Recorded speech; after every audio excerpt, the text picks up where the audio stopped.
make a movie like this that a lot of families are going to watch, are you sort of prepared for the amount of emails and calls you're going to get from people who are going to thank you and also hate you for making them do yes days? Yep, we're ready. Bring it on. I understand that it would be a little bit of fear, in saying yes to everything, but there's still conditions, it's not unconditional. But at the same time, after all that we've been through collectively with the pandemic, I think that we've gotten so many no's, especially when it comes down to being in the same physical space with the people we love, with the people we care most, that I don't know, for me right now, I've come to realize if the pandemic has taught us anything, is that time and focus are the most beautiful gifts that you can give to anyone you love. And when you look at, because I practiced, when we were shooting the movie, I did my first yes day with my family.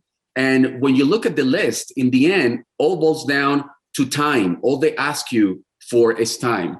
And I think that is something that we've come to realize through this crazy months of the pandemic, these terrible months, that time and focus is the most beautiful thing that you can give to anyone you love. You guys have made a number of projects, and I'm just curious, when you see in the production schedule, your first few days are going to be eating a ton of ice cream. Are you like, oh, this is great, or oh my God, this is going to be a long shoot? Both.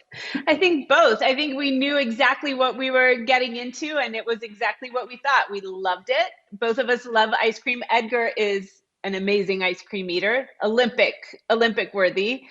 And at the same time, yes, did we get sick of ice cream? Very. We did have ice cream made for us that was half the sugar, because and that was not dairy, because one of our cast members didn't love or didn't tolerate dairy. And that, I think that made a big difference. For me, it was a childhood's dream, come true in the movie. Because I'm an ice cream,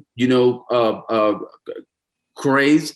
And since I was a kid, I dream of that. Actually, there was a commercial in Venezuela when I was a little boy that it was about another little boy that would come to a very, like elegant adult, fancy restaurant, and he would be served tons and tons of ice cream, and that stayed with me. So when I read that on the script and when I did it, I was very excited. I wouldn't recommend though that amount of ice cream to anyone, let alone a kid. But for me, it was great. I mean, I checked it out of my bucket list.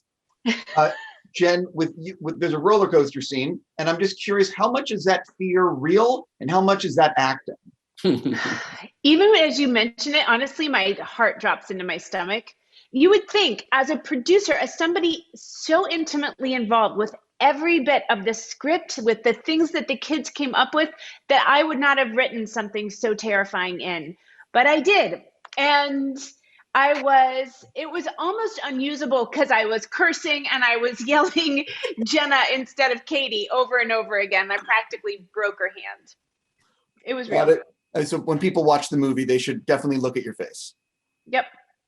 On that note, I got to go. I'm just going to say I'm looking forward to Adam's project and Jungle Cruise. Thank you. Thank you so much. Thank you. For next time. Have a great day.